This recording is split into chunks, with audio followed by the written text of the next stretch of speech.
answers. The next panel, it's social change at the tip of your fingers. I would ask to join us Rafael Ziggy, idealizer of the famous blog. Please do join us. I would also like Daniella Dolme. She is from the ONG Teto. It's digital mobilization to get to a real mobilization, work with poor families in problematic neighborhoods. Daniella Dolme. Adelize de Oliveira. She created Padrinho, Nota 10. It's the best Godofred. It's to support shelters or the adoption of kids. Gregório Marin Jr.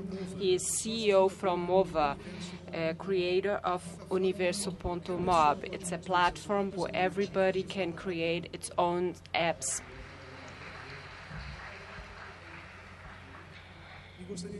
And I would also like to ask Lucas Pretti, change.org. It's the biggest petitions platform. It's as a YouTube of online campaign. Everybody can post petitions there. Rafael Ziggy, please, feel free. Good afternoon. First, I would like to thank, as all the others did, I would like to thank Fernanda, the teams from ICOM, Eva, for this opportunity. I have a message that the questions from the other panel will be answered online by the panelists, so don't worry, you will get the answers. The new panel, we are going to talk, so we will try to include your questions. Social change by the tip of your finger. We want to influence governments. We have companies working together with the third sector. They use technologies for social empowerment. So we brought to you 4 examples of individuals, entrepreneurs, and companies that used and had campaigns, actions with the new technologies. And this had the social impact. Each one will present themselves, the project, what they do. They have 5 minutes, and at the end, the last 15 minutes and all the questions that are sent to #SocialGoodBrazil will be forwarded to us. So after your presentation, I will have my question and we will start a nice discussion. So let's get started with Adelize de Oliveira, com Padrinho Nota 10, the Godfather project, and she will explain it. Good afternoon. Thank you for the invitation, for the opportunity to present it. How does this work? How can I change it?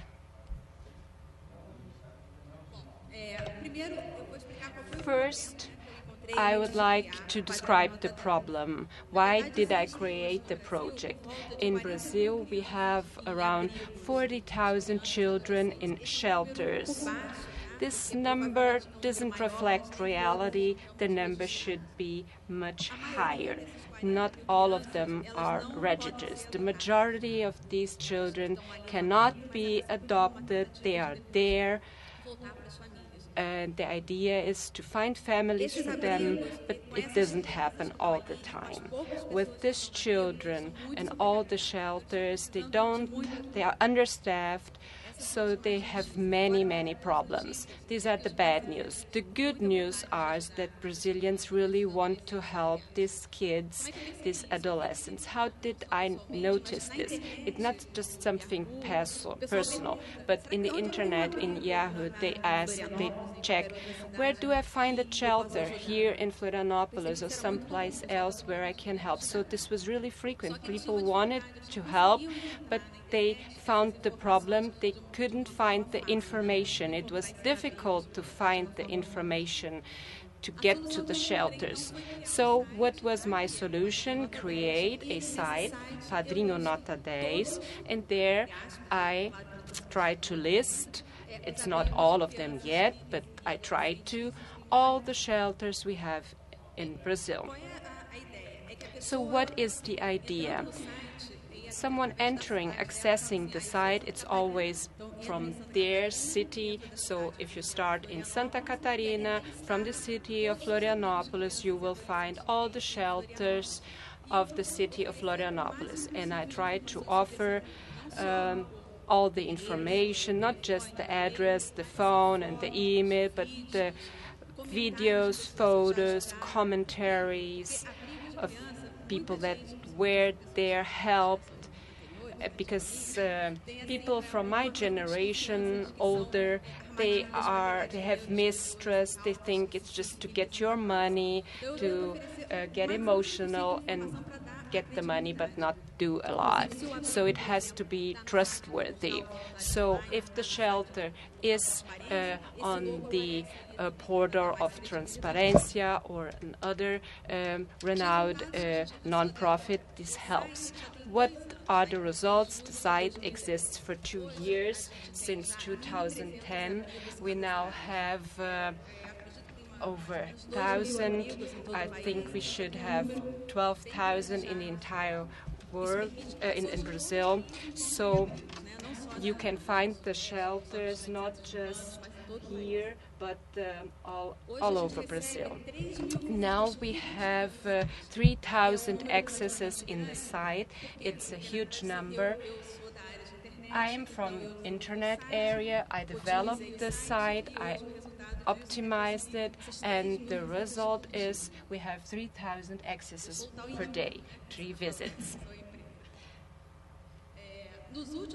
In the last 6 months, we had many emails, people wanting to be volunteers, doing voluntary work, easy work like helping them doing homework, or specialized services, hairdressers who want to do the hair, cut the hair, or help them do cooking. So several voluntary jobs were offered, 5,000 people. So I spent the day checking all the emails, and this is very good if you think of all the bad news we have in TV, in the journals, and here we have all these people trying to help. Do I still have some time left? This is the challenge today. What's the challenge? I'm from the internet area. Thank you. We have 17,000 fans in. Where are the main problems? They are in the shelters because they are not connected. They have no infrastructure. They belong to the church, and sometimes the shelter doesn't even have a computer. It might have a computer, but it's not really working properly. The emails they get, they are not answered, unfortunately. So 5,000 people wanting to be volunteers, they get no answer. If they answer, because they're at the shelter, they don't have staff to manage this huge quantity of volunteers. And very important, many people, 5,000 volunteers in the last 6 months, they want to be volunteer, but when they are called to render their service, they sometimes don't. So it's a huge volume of people wanting to help, and the impression is I will do fantastic work, but to when you try to implement it, the number gets down to something really smaller. It's not working. That's not the problem. So we have to deal with the things that are working and leave behind the failures.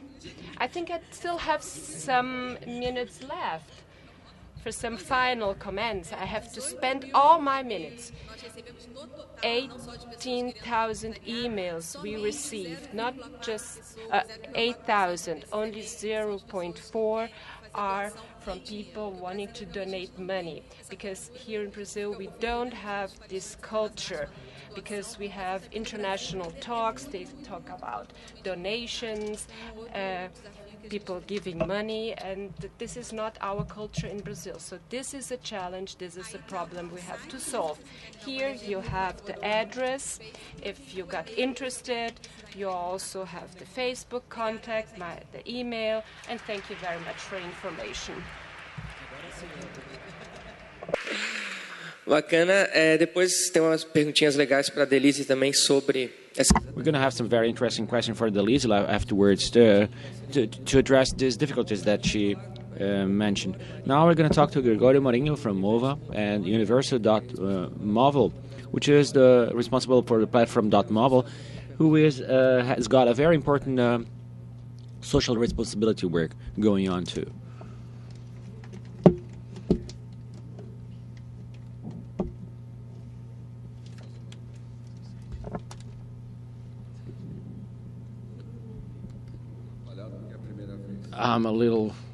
I have to make a setup here, I have to make a call, and I am a little confused because it is the first time. Thank you, Daddy. Thank you, Fernando Henrique, Manuel Castelos, Marcelo Alonso, Luis Fernando, François, Fundação Telefônica, and the organizers of Social Good Brazil. For me, I believe that there is a God, that there is somebody out there. There's a God. Everybody has religion, colors, sex, and based on this, I am Gregório Marin da Mowa. I brought here something I can read from. Our mission is to bring mobility. Our mission is to furnish better experiences for our clients, for users, and our motto is we are more than I. And I think that more people are able to do more than one. The presentation I almost forgot about. Here is the power at the click of a hand of your fingers, at the tip of your fingers. We believe that mobile is the seventh and most encompassing. We are 10 years old. We're since 2002. We experienced many things in the mobility, the Madrid attempt that influenced the election. We are living the Arab Spring. We'll do the interesting things such as the live reporter as on the mobile.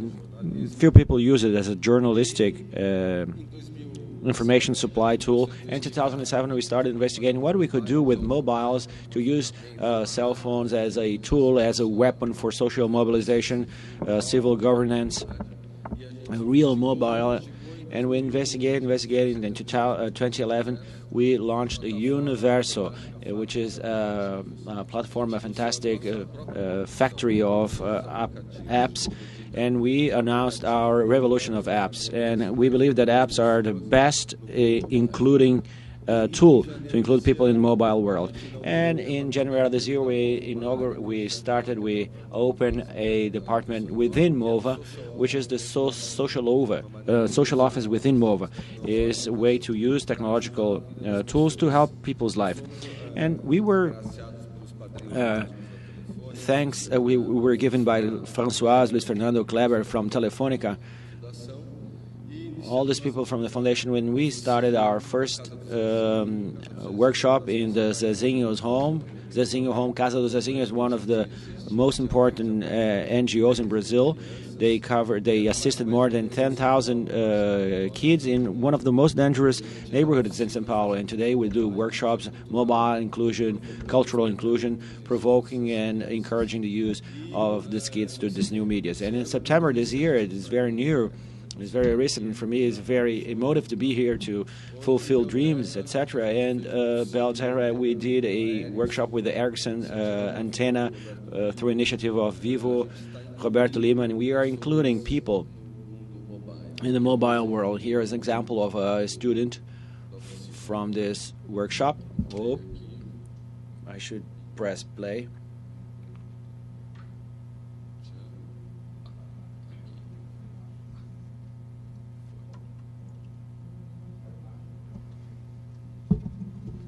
Como é o nome desse cara aí? Da palestra dele? Gregório, Marin, acho que não temos.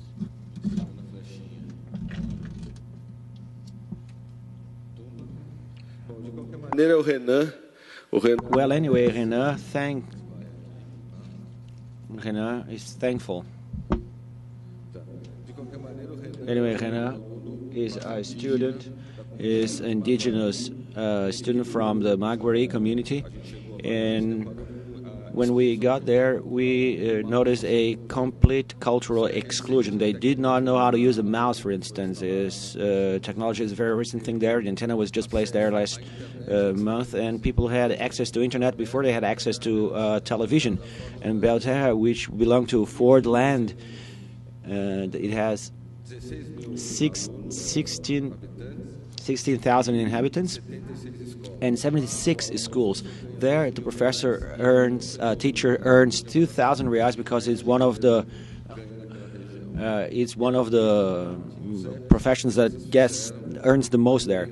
And here's what the kids did without having any experience with Facebook or internet. They had to develop their own email, do an app, and open their minds to a mobile world, to the digital world. And there, the internet centers do not work well. If it were not for the antenna that was placed there, people would not get access to information. So that is the mobile revolution at the tip of their fingers. How was it to make this app? What app did you make? I made a soccer app, a football app. I thought it was very interesting. It was very nice. What was the feeling you had? I had a sense that we are able to achieve something. It shows us that we have an opportunity to do something. Congratulations. Let's see the other two here. Mateus, tell here. You can look at yourself and tell us what do you feel. What it felt like making this app. We made a cars app. Oh, sensational. How was it? Was it hard? A little bit. What did you feel when you made this app? That's the best part. Pay attention.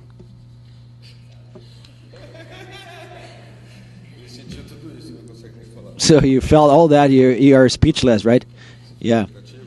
What app you made? I'm sorry, I didn't hear.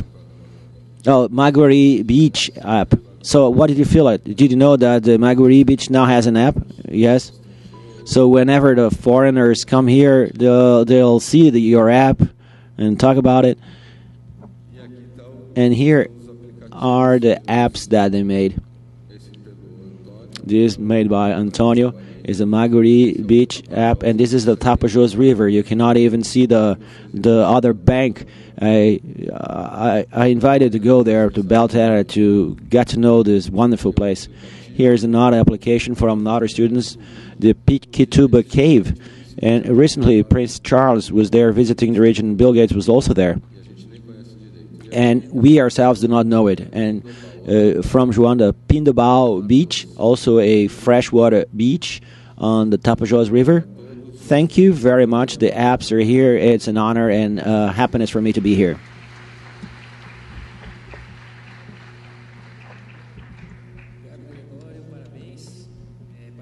Congratulations, Gregório, and congratulations for your very high-tech phone. And what is funny is that we talk a lot about technology, and this little piece of paper, both Gregório's and mine, is on paper. Some things never change. And now we're going to talk to Lucas Pretti from change.org, but he has other initiatives, social initiatives, so the floor is yours. Well, I shall stand. Yeah, it Italian has to stand up, move around. Change.org exists since 2006, and here in Brazil we started 1 month ago, so we are really just getting started. And this is just to present the project to you, because you might all be interested, and the entire population. It's an American company. It's an online petition platform.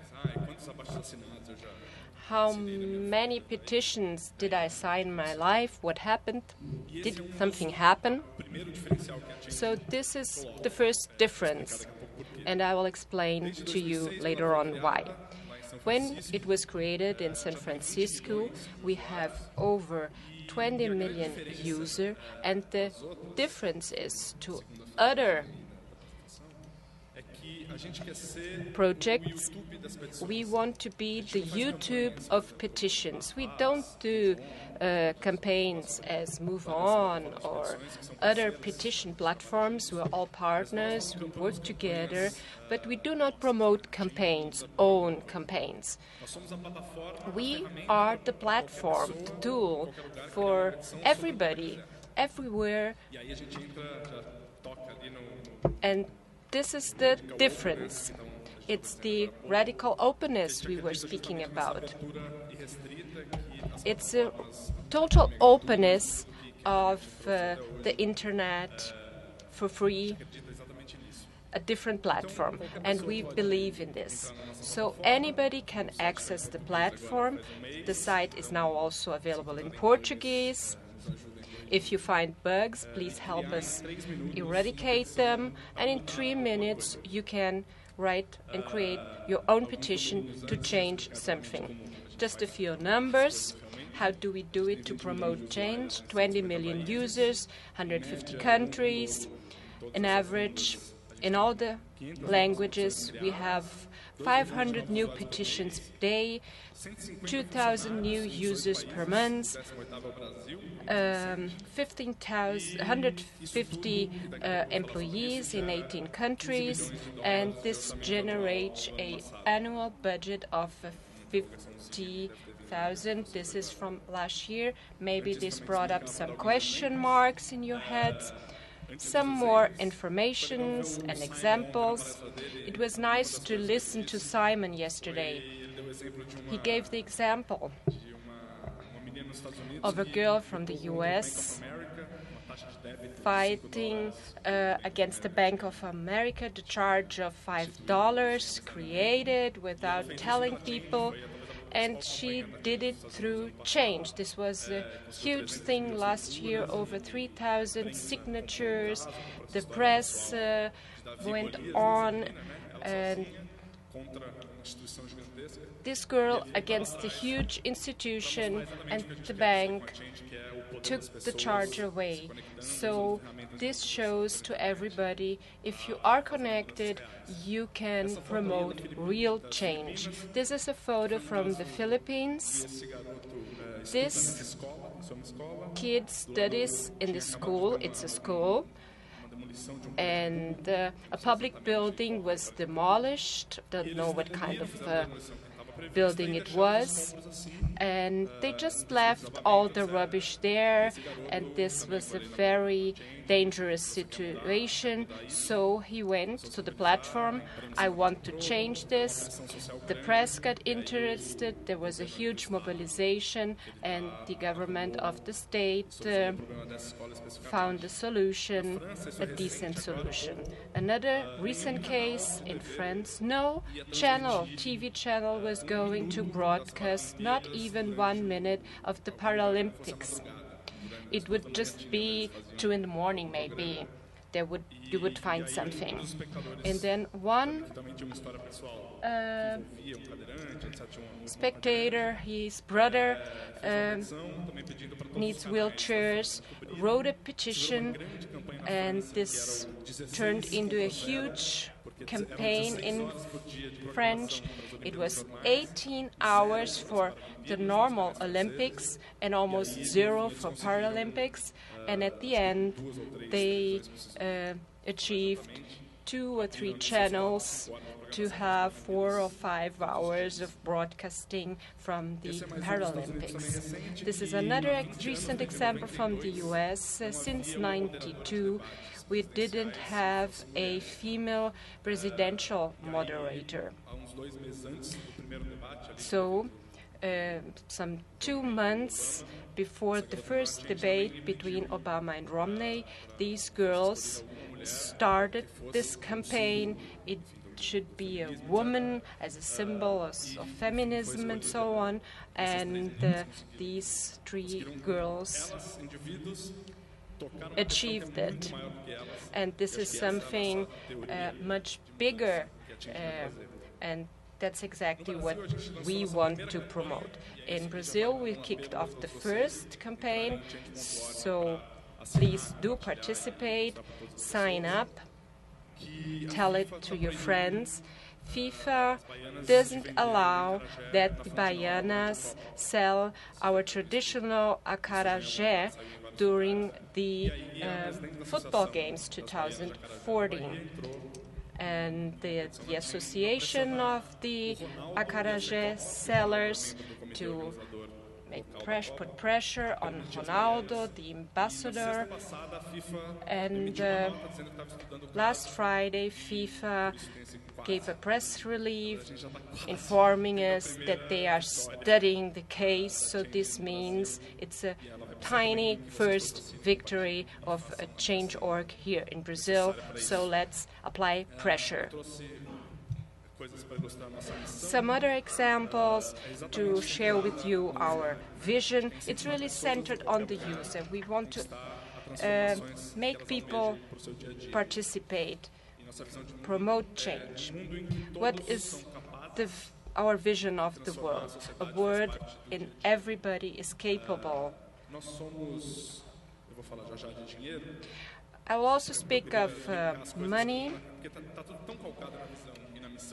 because we are based on the vision and mission.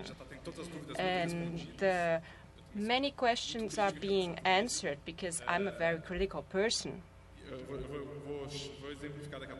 But I'll give you some examples how this mission works in the daily life. So we have the petitions platform, as other platforms, as FS.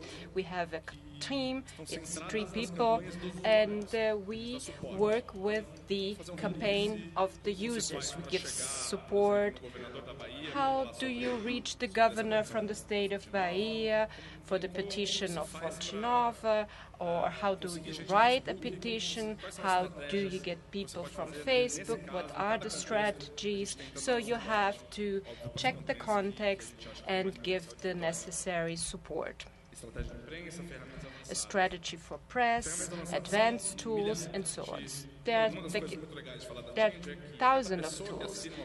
And everybody who puts their name on a petition, an email is issued out. In the case of the acarajés, the baiana, one email goes to our ambassador, Ronaldo, or we might have another project. So these people receiving tons and tons of emails, they must really get impressed. They think, well, this is coming from a huge organization, then the press will get interested, this is gross injustice, and the ball gets moving. So we are embedding widgets in blogs. We have a button, as you have it in Facebook, like it, and ours will be change it, just a button. As the Cidade Democrática, you have a button, and all the people participating, clicking on it, they will, just by the click, create a new petition. So I would like to invite you, please check out our platform, tell it to your friends, our business model. We are a certified company, a B Corp in the US. There is an entrepreneur group. They give out a certification. It's the B Corp. And this is non-profit organizations as the entire social good. And the group that comes to change, we have, for example, sponsors. This goes into the platforms, the development of the platform, and to give support to the teams in the 18 countries we are working. We promote petitions as Facebook, Google do.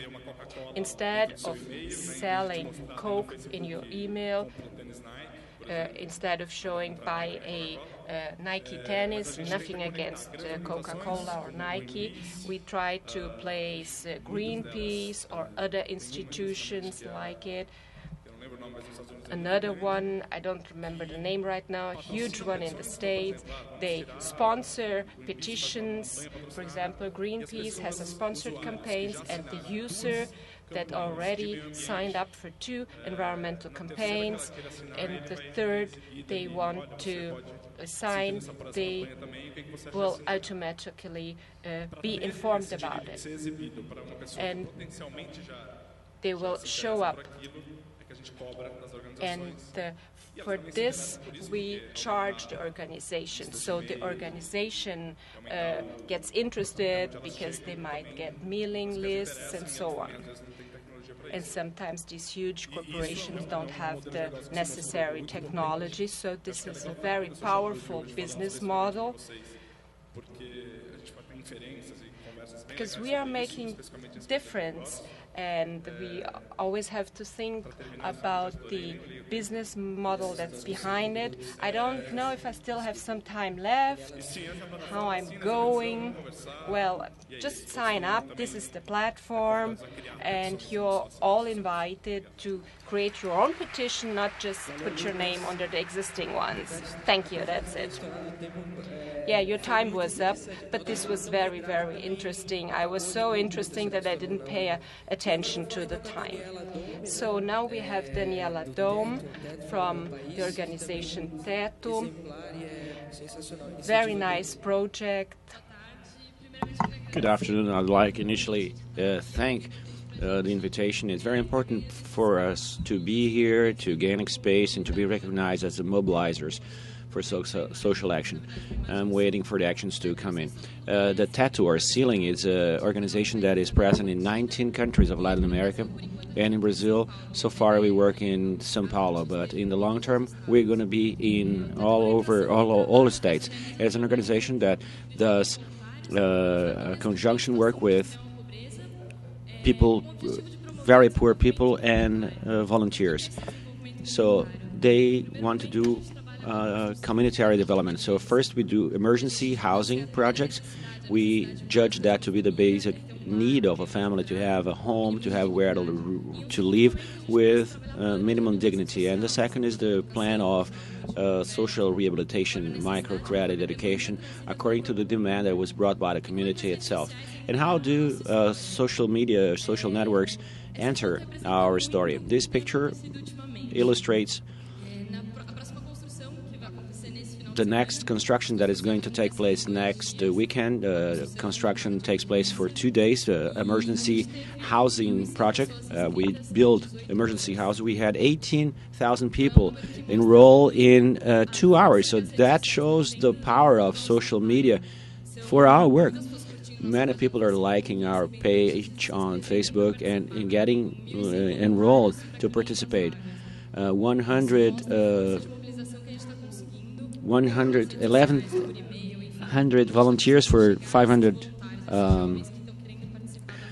places. So it shows how many people want to get involved. But we don't want to get just youth involved. We want to get everyone involved, the whole society. I think everyone has to be part of this denunciation to get to know that this poverty exists and that there are young people that is willing to work to change that. So we want to involve the government, the public companies, the private sector, communities. So the social medias amplify our work. It's a way to give it visibility and as a form to disseminate our ideas. So it's very important, this movement that is taking place, all these connections that the social networks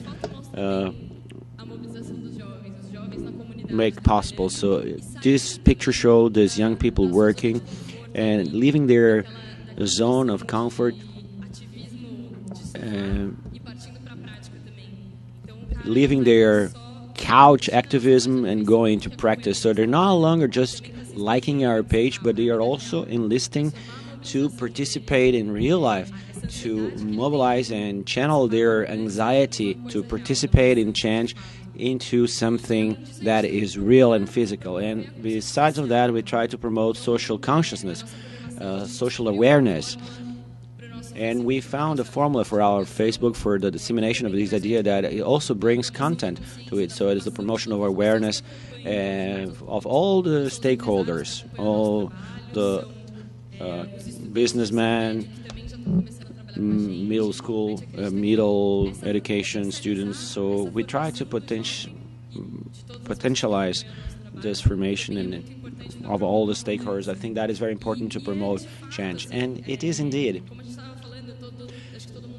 I think that everyone mentioned briefly on this, including yesterday in the lectures. Young people is no longer accommodated. They're not disengaged. They are looking for different ways to get involved, participate, and there are portals such as volunteers online that make it possible, make many causes available for volunteering. It's not only this homeless cause, but every other cause there is a space, and social media amplify this work. So if I were to summarize in 3 words what social media do for specifically our work in the Ceiling Teto project, would be mobilization of volunteers and society at large, so people get to know about the problems, visibility, and raising awareness to the issue. So these 3 words have defined a little bit about our work, the work that we have been carrying out in the social media, and has brought us a lot of results. Last night I looked up our homepage, our fan page, and there were 27,000 people liking. And today, this morning, there were 27,600 fans. So in 14 hours, 1,600 more people liked our page. So this growth demonstrates how much people are connected and willing to participate in change, looking for causes to embrace. This is it. Thank you very much.